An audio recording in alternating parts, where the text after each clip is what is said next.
इस बीच हमारे साथ एनमी के president, association of NSC members of India, ANMI के प्रेसिडेंट विजय मेहता साहब कार्यक्रम में शामिल हो रहे हैं। आइए उनसे मुलाकात करते हैं, जानते हैं कि क्या कुछ है। मेहता साहब, बहुत बहुत स्वागत है। जो हमें सूत्रों से खबर मिल रही है, 2 फरवरी की एनमी की बैठक में एनमी ने ये डिसाइड किया है, सैद्धांतिक रूप से इस बात को मंजूरी दी है कि ट्रेडिंग आवर्स बढ़ाए जा सकते हैं। क्या ये सही है? हाँ, नमस्कार नमस्कार Anil ji. Thank you so much जी। मुझे कांटेक्ट करने के लिए। बिल्कुल आपकी खबर सही है। हमारी एनमी बोर्ड की मीटिंग 2 फरवरी को हुई थी और उसमें ये यूनानिमसली डिसाइड हुआ है कि इंडेक्स डेरिवेटिव्स में ट्रेडिंग के घंटे बढ़ाने पर हम राजी हैं। और हमने ये वाली बात अभी जो नेक्स्ट मीटिंग होगी इंडस्ट्री स्टैंडर्ड फोरम की, उसके अंदर हम कन्वे कर रहे हैं और एनएससी और सेबी को भी इन्फॉर्म कर रहे हैं। ओके, तो अब ये बैठक कब होने वाली है आप जिसमें ये फाइनल डिसीजन लेंगे इन्फॉर्म करने का? ये तो आईएसएफ की मीटिंग में एक बार हम लोग जब डिसीजन ले लेंगे, उसके बाद then it depends on the SEBI और स्टॉक एक्सचेंज के बीच में। लेकिन हमने ये बात जरूर बोली है कि इसमें ऑपरेशनल दिक्कत को पहले सॉर्ट आउट करना पड़ेगा कि उसमें ब्रोकर्स को कोई ऑपरेशनल प्रॉब्लम नहीं हो। आते हैं तो अब ये आप आईएसएफ में डिसीजन लेंगे, उसके बाद क्या उम्मीद करते हैं, कब तक लागू हो जाएगा? देखिए, इसके बारे में तो फाइनल डिसीजन सेबी लेगी, तो वो टाइम लिमिट अभी मैं अभी कंफर्म नहीं कर सकता। वैसे तैयार है, आप भी तैयार है। अच्छा, ऑपरेशनल डिफिकल्टीज, किस तरह की ऑपरेशनल डिफिकल्टीज का डर है आपको? देखिए, उसमें कई इश्यूज थे जो हमने ब्रोकर की ओर से रेज किए थे। उसमें मार्जिन एडजस्टमेंट का भी है, कैरी ओवर का भी है। तो कई तरीके की जो मैटर्स है वो हम डिटेल में डिस्कशन इसकी होगी और जब हम बैठेंगे एनएससी के साथ इसको डिसाइड करने के लिए, उसमें जो भी ब्रोकर्स की हमारे पास क्वेरीज आएंगी और जो हमें लगता है कि ऑपरेशनल प्रॉब्लम आ सकती है, उसको हम फिर उनके साथ ही बैठ के सॉर्ट आउट करेंगे। ओके सर, पिछली बार जब आपसे मुलाकात हुई थी ट्रेडिंग आवर्स को लेकर, आपने एकदम साफ कहा था कि एनएससी ब्रोकर्स की हमारी जो मीटिंग हुई उसमें 90% से ज्यादा ब्रोकर्स तैयार नहीं है ट्रेडिंग आवर्स बढ़ाने के लिए। तब से लेकर अब तक ऐसा क्या बदला है कि एनमी तैयार हो गया है?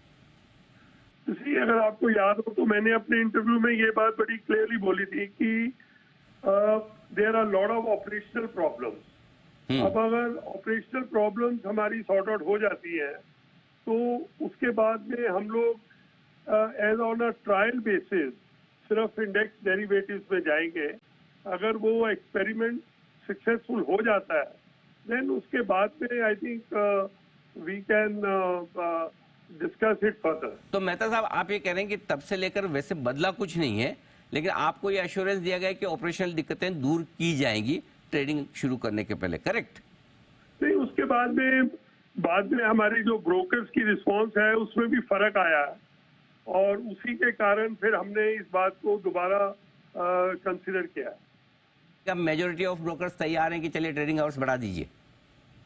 देखिए, इसके अंदर में अभी कोई हमने ऐसा सर्वे नहीं किया है, लेकिन जो हमारी वर्बल बातें हुई हैं ब्रोकर्स के साथ, उसमें स्पेशली जो लार्ज ब्रोकर्स हैं जिनके यहाँ मेनली क्लाइंट डील करते हैं, they have all communicated to us that they are very eager and ready to start with. बाकी जो दूसरे ब्रोकर्स हैं उनके बारे में अगर ऑपरेशनल प्रॉब्लम सॉर्ट आउट हो जाती है तो वो लोग भी इसमें ज्वाइन करने के लिए रेडी होंगे। ठीक बात है। मेहता साहब, एक और सवाल, क्या ये बात एकदम स्पेसिफिकली हुई कि शुरुआत में सिर्फ इंडेक्स फ्यूचर्स में करना है, एक बार देखेंगे समझ में आ गया, सेटल हो गया, सिस्टम प्रोसेस प्रॉपर चल रहा है तो ही आप आगे बढ़ेंगे, क्या ये तय हुआ है?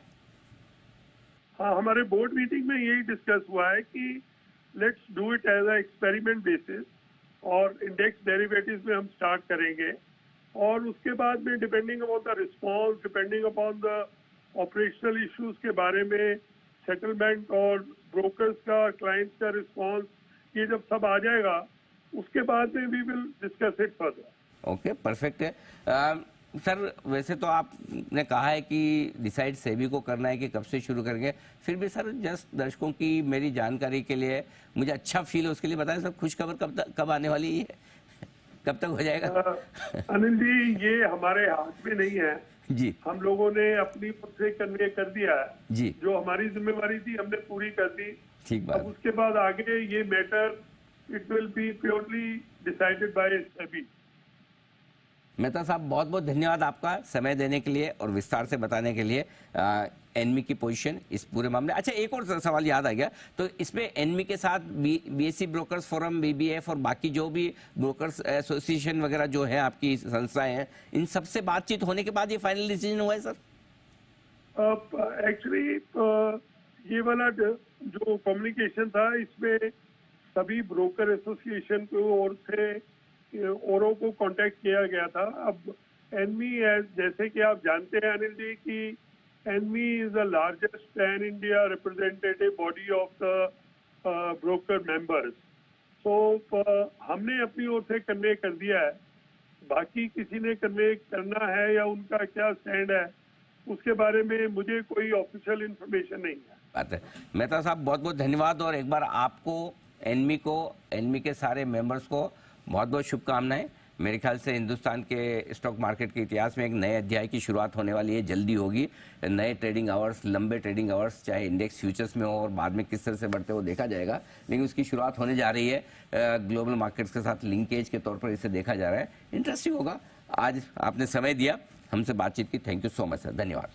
Thank you very much. Thank you sir. किस तरह की क्लैरिटी, अब क्या हम लोग उस फेज में क्या कहते हैं, श्री गणेश की तैयारी कर रहे हैं? यार ये जल्दी है, अब देखो खेलो इंडिया खेलो बढ़िया, मतलब रात को 9 बजे तक आशीष बिजी रहेंगे, उसके बाद कुछ और कोई और बिजी रहेगा। सिंपल सी चीज है। एनमी का स्टैंड जो बदला है वो इंटरेस्टिंग है, क्योंकि पिछली बार जब मैंने मेहता साहब से बात की थी उन्होंने एकदम साफ साफ और अच्छे तल्ख लहजे में कहा था कि हम तैयार नहीं है।